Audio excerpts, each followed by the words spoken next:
तो चलिए बच्चों, अब हम लोग इस वीडियो में पढ़ते हैं। इसमें हम पढ़ेंगे पहले एरिया वेक्टर के बारे में, ठीक है।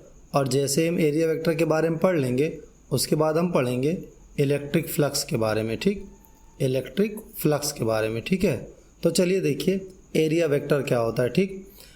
तो जैसे सारे वेक्टर क्वांटिटीज़ होती हैं वैसे एरिया वेक्टर भी एक वेक्टर होता है।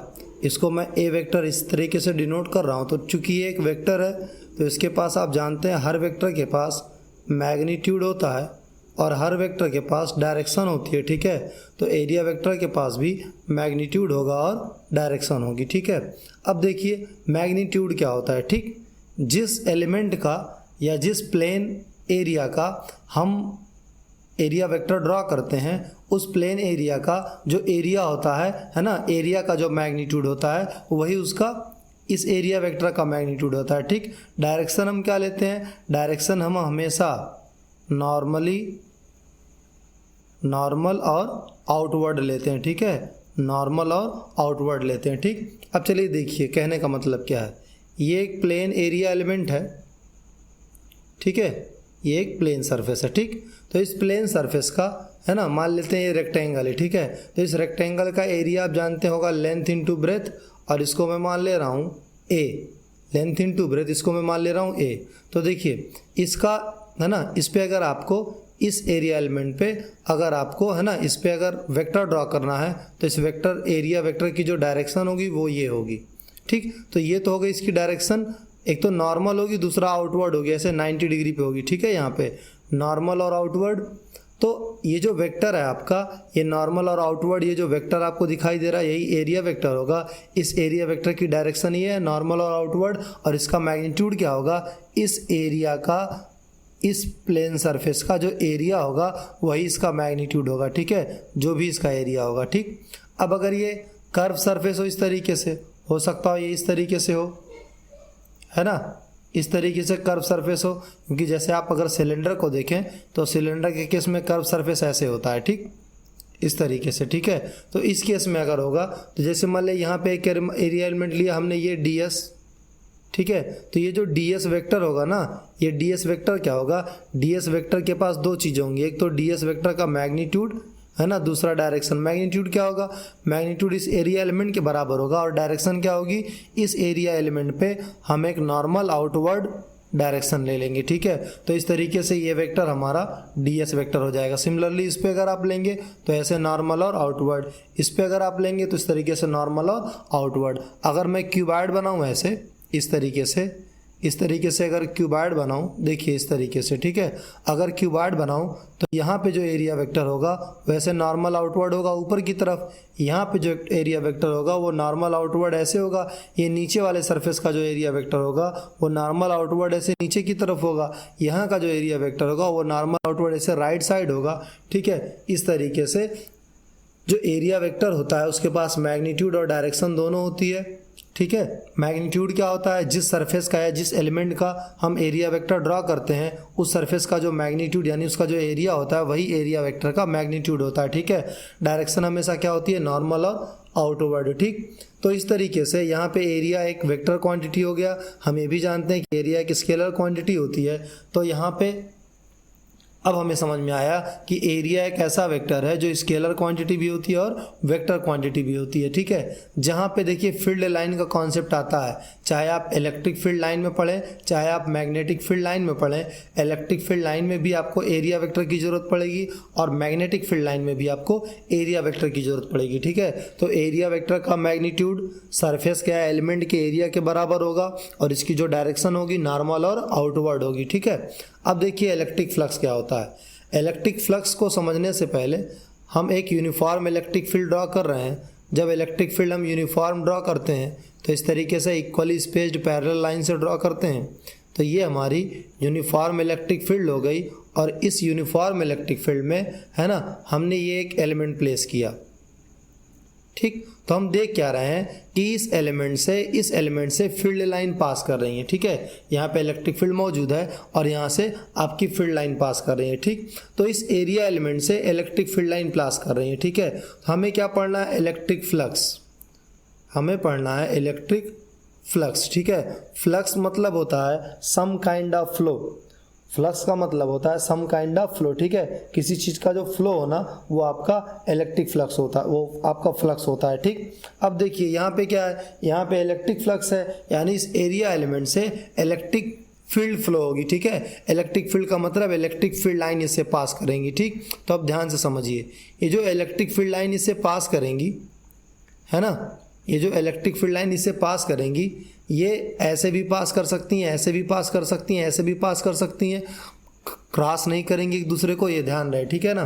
तो अब अगर हमने एक रीजन में हमने एक एरिया एलिमेंट लिया ए, ठीक है, और इस एरिया से इस रीजन में एक इलेक्ट्रिक फील्ड मौजूद है ई, तो इलेक्ट्रिक फील्ड के मौजूद होने की वजह से यहाँ इलेक्ट्रिक फील्ड लाइन मौजूद होंगी, और इलेक्ट्रिक फील्ड लाइन जो होंगी वो इस एरिया एलिमेंट से क्रॉस करेंगी, ठीक है, पास करेंगी। तो इलेक्ट्रिक फ्लक्स क्या होता है बेटा, number of field lines, number of field lines, number of field line, वो नंबर ऑफ फील्ड लाइन जो इस एरिया एलिमेंट से पास करेंगी नॉर्मली, जो इस एरिया एलिमेंट से पास करेंगी normally, number of electric line of force passing normally, है ना, passing normally through this area is known as electric flux of this, ठीक है, एरिया एलिमेंट। तो यहाँ पे जो इस एरिया एलिमेंट के लिए जो इलेक्ट्रिक फ्लक्स होगा वो क्या होगा, नंबर ऑफ फील्ड लाइन जो इससे नॉर्मली पास कर रहे हैं, ठीक है।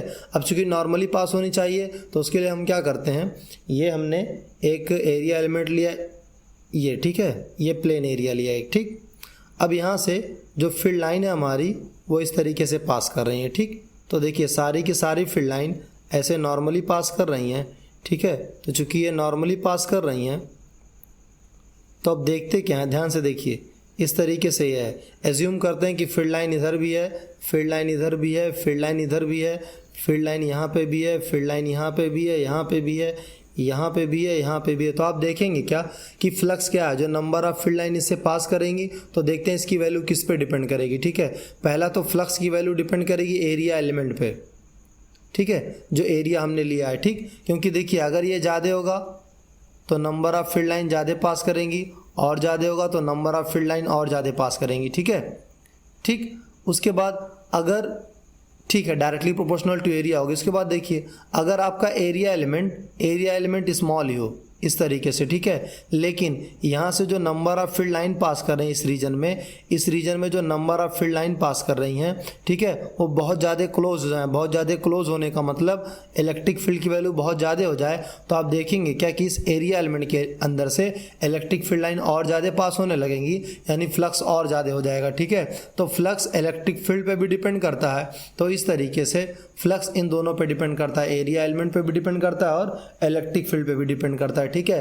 अब देखिए ध्यान से, तो इस तरीके से इसकी वैल्यू इन दोनों की हेल्प से हम लोग निकालते हैं।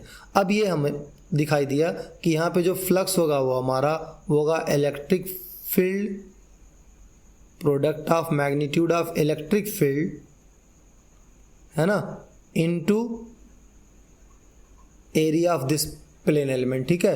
तो इस प्लेन सरफेस का एरिया और इलेक्ट्रिक फील्ड दोनों को मल्टीप्लाई कर देंगे, हमें जो मिल जाएगी वो इलेक्ट्रिक फ्लक्स की वैल्यू मिल जाएगी। बस ये ध्यान रहे कि जो फील्ड लाइंस होनी चाहिए इसके नॉर्मल होनी चाहिए, ठीक है।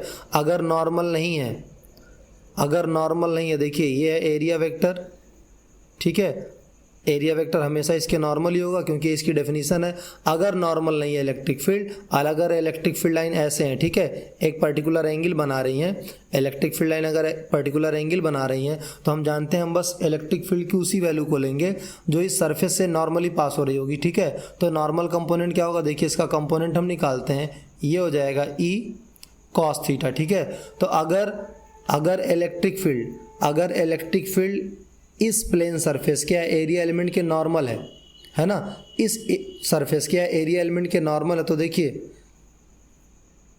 तो अगर एरिया एलिमेंट के नॉर्मल होगी तो इलेक्ट्रिक फील्ड और एरिया वेक्टर दोनों की डायरेक्शन सेम होगी, ठीक है। तो जब डायरेक्शन सेम होगी तो flux is equal to E electric field into area होगा। बट अगर इलेक्ट्रिक फील्ड इस एरिया एलिमेंट से थीटा एंगल बनाएगा तो इसका हम कॉस वाला कंपोनेंट लेंगे, तब जो फ्लक्स की वैल्यू होगी वो होगी E A cos theta. Electric field line, है ना, जो पास कर रही होगी इससे नॉर्मली हो जाएंगी ई ए कॉस थीटा। तो इस तरीके से नंबर ऑफ फील्ड लाइन यानी फ्लक्स की वैल्यू मिल जाएगी ई ए कॉस थीटा। अब देखिए चूँकि ये भी वेक्टर क्वांटिटी है, ये भी वेक्टर क्वांटिटी है और कॉस थीटा से मल्टीप्लाई है, तो यहाँ डॉट प्रोडक्ट आ जाएगा E vector dot A vector. ठीक है, तो इस तरीके से electric flux is equal to हो जाएगा E vector dot A vector, यानी electric flux is defined as, एक प्लेन सरफेस के लिए electric flux is defined as dot product of electric field and area vector. ठीक, तो चूंकि ये डॉट प्रोडक्ट से डिफाइन होता है इसलिए इलेक्ट्रिक फ्लक्स हमारा स्केलर क्वांटिटी होगा। ठीक है, ये कौन सी क्वांटिटी होगी बेटा, ये स्केलर क्वांटिटी होगी। ठीक, क्योंकि डॉट प्रोडक्ट से जो फिजिकल क्वांटिटी मिलती है वो स्केलर होती है। अच्छा, इसकी यूनिट क्या होगी, इलेक्ट्रिक फील्ड की यूनिट न्यूटन पर कूलम, एरिया की यूनिट मीटर स्क्वायर, तो ये इसकी यूनिट हो जाएगी न्यूटन मीटर स्क्वायर पर कूलम। ठीक है, न्यूटन मीटर स्क्वायर पर कूलम। तो इस तरीके से ध्यान दें कि एरिया वेक्टर एक ऐसा वेक्टर होता है जिसका मैग्नीट्यूड प्लेन सरफेस के या एरिया एलिमेंट के मैग्नीट्यूड के बराबर होता है, एरिया के मैग्नीट्यूड के बराबर होता है। ठीक है, और इस एरिया वेक्टर की जो डायरेक्शन होती है वो हमेशा नॉर्मल और आउटवर्ड हम लेते हैं। ठीक है, अगर किसी इलेक्ट्रिक फील्ड में कोई एरिया रखा हुआ है, ठीक है, ये प्लेन सरफेस वाला एरिया रखा हुआ है ए, अगर प्लेन सरफेस वाला ये एरिया ए रखा हुआ है, ठीक है, और हम देख क्या रहे हैं कि जो प्लेन सरफेस वाला एरिया ए रखा हुआ है, इस एरिया एलिमेंट की जो डायरेक्शन है, इस एरिया वेक्टर की जो डायरेक्शन है और इलेक्ट्रिक फील्ड की जो डायरेक्शन है, अगर इन दोनों की डायरेक्शन सेम है, तो अगर दोनों की डायरेक्शन सेम है तो फ्लक्स इज इक्वल टू होगा, electric flux is equal to होगा ई इंटू ए, और अगर डायरेक्शन सेम नहीं है तो ये होगा ई ए कॉस थीटा। ठीक है, where theta is angle between electric field and area element. अब देखिए ये तो हो गया, तो इस तरीके से फ्लक्स इज इक्वल टू मिला dot product of electric field and area vector. ठीक है, अब हम क्या देख रहे हैं कि अगर ये प्लेन सरफेस ना हो, ठीक है, इस तरीके से नॉन यूनिफॉर्म क्लोज सरफेस हो, इस तरीके से, ठीक है, इस तरीके से कोई सरफेस हो, तो इस तरीके से कोई सरफेस होगा तो हमें ऐसे ढेर सारे छोटे छोटे स्मॉल एलिमेंट कंसीडर करने पड़ेंगे। ठीक है, ऐसे एलिमेंट कंसीडर करने पड़ेंगे ये इस तरीके से। तो हम एज्यूम करते हैं कि ये जो एक सरफेस है, ठीक है, ये एक जो इनफाइनाइटली स्मॉल एलिमेंट है, ये है ds वेक्टर, और इसकी जो इलेक्ट्रिक फील्ड है, इसकी इलेक्ट्रिक फील्ड जो है वो यहाँ पे है E वेक्टर। ठीक है, तो अब चूंकि E वेक्टर और ds वेक्टर हमें मिल गया है, छोटा सा एलिमेंट है तो छोटी सी इलेक्ट्रिक फील्ड भी होगी। ठीक है, तो इस तरीके से यहाँ पे इलेक्ट्रिक फील्ड अगर हम पूरा कांस्टेंट रखें तो यहाँ पे ई वेक्टर हम ले सकते हैं। ठीक है, ये एरिया एलिमेंट आपका ds वेक्टर। अब देखिए ध्यान से, electric field E, area vector ds, तो चूंकि ds के लिए तो हमें निकालना नहीं, हमें पूरे सरफेस के लिए फ्लक्स निकालना है कि सरफेस से कितनी नंबर ऑफ फील्ड लाइन पास कर रही होंगी। तो इस छोटे से के लिए जो फ्लक्स होगा वो होगा d phi is equal to electric field dot ds vector. ठीक है, electric field vector dot ds vector, और जब हम इसका इंटीग्रेट कर देंगे तब phi E is equal to मिलेगा E vector dot ds vector का इंटीग्रेशन। और ये ध्यान से रहे, ये इंटीग्रेशन जो होगा, ठीक है, इंटीग्रेशन किसका करना है, ये सरफेस के एलिमेंट का ना इंटीग्रेशन करेगा क्या, हर एक छोटे छोटे एलिमेंट के, ये जो एरिया एलिमेंट है हर छोटे छोटे एरिया एलिमेंट का फ्लक्स निकालेगा और ऐड कर देगा। ठीक है, तो ये आपका सरफेस इंटीग्रल होगा। ठीक, यानी जब भी इंटीग्रेशन करेंगे तो इस तरीके से हम ये कहेंगे कि जो हमारा इलेक्ट्रिक फ्लक्स है वह है surface integral of area vector dot electric field vector. ठीक है, तो इस तरीके से नॉन यूनिफॉर्म सरफेस के लिए ये हम इलेक्ट्रिक फील्ड निकाल लेंगे इंटीग्रेशन की हेल्प से। और अगर प्लेन सरफेस है एकदम तो electric flux is equal to होगा electric field vector dot area vector. ठीक है, तो ये हो गया इलेक्ट्रिक फ्लक्स हमारा। तो चलिए देखिए अब हम लोग पढ़ते हैं गॉस थ्योरम। ठीक, गॉस थ्योरम। ठीक है, अब देखिए ध्यान से, गॉस थ्योरम की हेल्प से भी हम फ्लक्स निकालते हैं, यानी इलेक्ट्रिक फ्लक्स की वैल्यू निकालते हैं थ्रू अ क्लोज सरफेस। ठीक है, अब देखिए हम इसको समझते हैं कि यह है क्या। देखिए, अगर एक क्लोज सरफेस है, ठीक है, और ये क्लोज सरफेस अपने अंदर चार्ज इनक्लोज कर रहा है Q। ठीक है, तो अगर देखिए वो अलग बात है कि हो सकता है कि इसके अंदर ढेर सारे अलग अलग चार्जेस इनक्लोज हो रहे हैं, जैसे यहाँ Q1, यहाँ Q2, यहाँ Q3, यहाँ Q4, यहाँ Q5, चलिए यहाँ मैं मान लेता हूँ कि एक चार्ज है Q6, ठीक है। तो जब हम फ्लक्स निकालेंगे इस क्लोज सरफेस के थ्रू, जब हम इलेक्ट्रिक फ्लक्स की वैल्यू निकालेंगे, यानी number of field line passing through this surface normally, ठीक है। तो जब हम इलेक्ट्रिक फील्ड फ्लक्स की वैल्यू निकालेंगे तो हम देखेंगे क्या, इलेक्ट्रिक फ्लक्स की जब हम वैल्यू निकालेंगे तो हम देखेंगे क्या कि क्लोज सरफेस के अंदर कितने चार्जेस हैं। इस सरफेस के थ्रू जो इलेक्ट्रिक फ्लक्स होगा उसमें इस चार्ज का कोई रोल नहीं होगा, जो चार्ज आउटसाइड है, ठीक है। तो अंदर ये चार्ज है, हो सकता है किसी की साइन पॉजिटिव किसी की साइन नेगेटिव हो, तो हम क्या करेंगे, टोटल चार्ज का नेट निकालेंगे। क्यू नेट ऐसे Q1 plus Q2 plus Q3 plus Q4 plus Q5, ठीक है। पॉजिटिव नेगेटिव साइन की हेल्प से हम इसको ऐड कर लेंगे। मान लेते हैं एक चार्ज अगर 4 कूलम का है और दूसरा -2 कूलम का है, तो ये हो जाएगा 2 कूलम, ठीक है। तो इस तरीके से हमें Q नेट की वैल्यू मिल जाएगी। तो ये हुआ Q नेट यानी नेट चार्ज जो इस सरफेस के अंदर इनक्लोज है, ठीक है। अब देखिए, अगर ये surface Q net charge enclose कर रहा है तो गॉस थ्योरम ये स्टेट करती है कि इस सरफेस के थ्रू जो इलेक्ट्रिक फ्लक्स होगा, कौन सा सरफेस, जो Q नेट चार्ज इनक्लोज कर रहा है, इस सरफेस के थ्रू जो इलेक्ट्रिक फ्लक्स की वैल्यू होगी, यानी फाई ई की जो वैल्यू होगी इलेक्ट्रिक फ्लक्स की, वो होगी Q टाइम्स 1/ε0, ठीक है, या 1/ε0 times charge enclosed within this Gaussian surface, ठीक।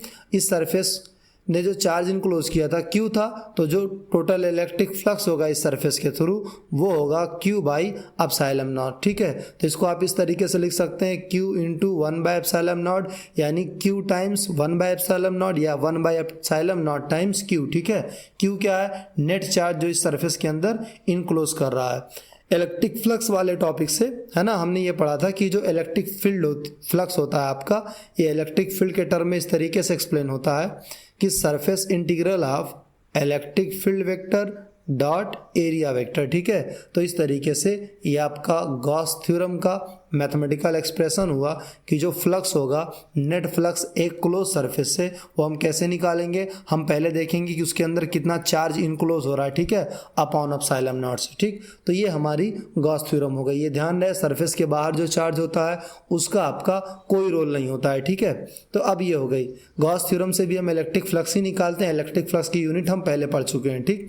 अब देखिए हम इसको प्रूव करते हैं गॉस थ्योरम को, ठीक है। तो प्रूव करने के लिए हमने किया क्या, हमने एक चार्ज लिया Q, ठीक है, और इस चार्ज को हमने एक स्फेरिकल सरफेस से इनक्लोज किया, ठीक है, और इसके सेंटर पे चार्ज रखा हुआ है Q।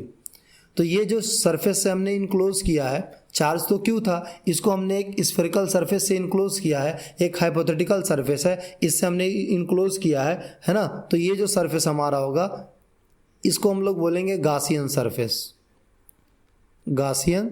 सरफेस, ठीक है। अब देखिए, तो जब हम एक सरफेस से इनक्लोज करते हैं चार्ज के रीजन को, जिस रीजन की वजह से हमें इलेक्ट्रिक फ्लक्स निकालना होता है, तो जिस सरफेस से हम क्लोज करते हैं उस सरफेस को गॉसियन सरफेस बोलते हैं, ठीक है। अब ध्यान रहे कि अगर हम इस चार्ज Q को देखें, हमें इलेक्ट्रिक फील्ड निकालना है, ठीक है, इलेक्ट्रिक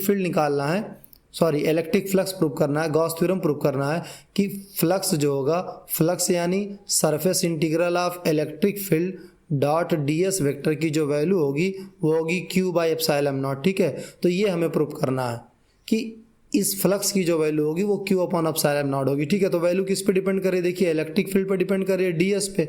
तो सबसे पहले यहाँ पे एक ds एलिमेंट एज्यूम करते हैं, इनफाइनाइटली स्मॉल एरिया एलिमेंट, ठीक है। अब देखिए, चूंकि ये एरिया वेक्टर है तो इसकी डायरेक्शन ये होगी, एरिया वेक्टर की डायरेक्शन ये होगी, है ना। ये डायरेक्शन हो गई एरिया वेक्टर की, या पूरा आप समझ लीजिए कि ये आपका एरिया वेक्टर हो गया, ठीक।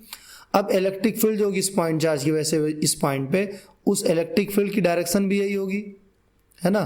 तो इलेक्ट्रिक फील्ड की डायरेक्शन भी यही होगी, इसकी भी डायरेक्शन यही होगी, यानी दोनों के बीच में थीटा है 0 डिग्री और cos 0 की वैल्यू होती है 1, ठीक है। तो ध्यान रहे, अब ये flux is equal to E vector dot ये जो ds वेक्टर है, ठीक है, इसको हम ऐसे लिखेंगे, ये सरफेस इंटीग्रल है, तो ये आपका होगा ई ds cos थीटा, और इन दोनों के बीच में 0 डिग्री है इसलिए cos 0 हो जाएगा, cos 0 की वैल्यू 1 होती है इसलिए हो जाएगा ई ds, ठीक है। अब ये जो इलेक्ट्रिक फील्ड होगी, देखिए चार्ज की वजह से यहाँ पे जो इलेक्ट्रिक फील्ड होगी इस पॉइंट पे, अगर हम यहाँ 1 यूनिट पॉजिटिव चार्ज लेते हैं तो जो इलेक्ट्रिक फील्ड होगी वो होगी q upon 4πε0 r square. r क्या है, ये हम रेडियस अज्यूम कर ले रहे हैं, ठीक है। तो ये r स्क्वायर इलेक्ट्रिक फील्ड की वैल्यू ये फिक्स होगी, है ना। देखिए 4πε0 ये कांस्टेंट है ही, r कांस्टेंट है ही, q कांस्टेंट है ही, तो इलेक्ट्रिक फील्ड बाहर आ जाएगा और ये हो जाएगा q अपॉन 4πε0 r स्क्वायर, ये हो गया इंटीग्रेशन ऑफ ds, ठीक है। अब देखिए तो चूंकि सरफेस इंटीग्रल है ना, तो देखिए ये जो ds एलिमेंट है, सरफेस के जितने भी एरिया एलिमेंट हैं, एरिया एलिमेंट सारे के सारे, हाँ भाई फ्लक्स हमें इस पूरे सरफेस का निकालना है ना, अभी हमने इस छोटे से पॉइंट का निकाला है, तो पूरा इलेक्ट्रिक फ्लक्स निकालने के लिए हम क्या करेंगे, इस पूरे ds एलिमेंट को इंटीग्रेट करेंगे।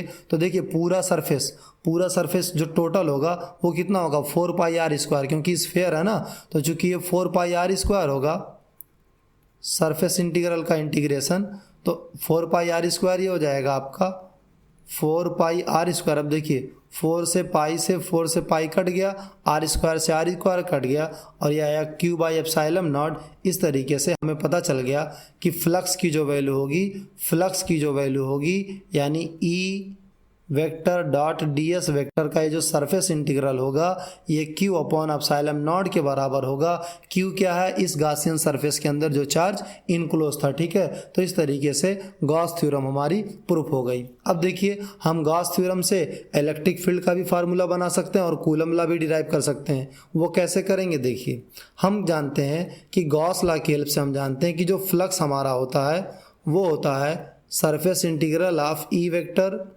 डॉट ds वेक्टर, ठीक है, इज इक्वल टू, ये सिंबल ये जो रिप्रेजेंट करना है, ये सिंबल हमें ये बताता है कि सरफेस इंटीग्रल क्लोज सरफेस का हमें करना है, ठीक है। ये q/ε0 ये हम जानते हैं, ठीक। तो हम गॉस थ्योरम से इसको प्रूव कर रहे हैं कूलम लॉ को। कूलम लॉ क्या है, कूलम लॉ देखिए, कूलम लॉ क्या है कि अगर एक चार्ज यहाँ q है और एक चार्ज यहाँ q0 है, बीच में डिस्टेंस है इनके r, तो इलेक्ट्रिक फोर्स की जो वैल्यू होगी वो होगी 1/4ε0, है ना, q0 अपॉन r स्क्वायर। ये कूलम लॉ है, इसी को हम डिराइव करना चाहते हैं, ठीक है। और इलेक्ट्रिक फील्ड क्या होगी, इलेक्ट्रिक फील्ड का जो फार्मूला है वो 1/4πε0 q अपॉन r स्क्वायर। तो दोनों को डिराइव कर रहे हैं, electric field due two point charge को और फोर्स बिटवीन 2 पॉइंट चार्ज को, ठीक है, यानी कूलम लॉ को भी, ठीक है।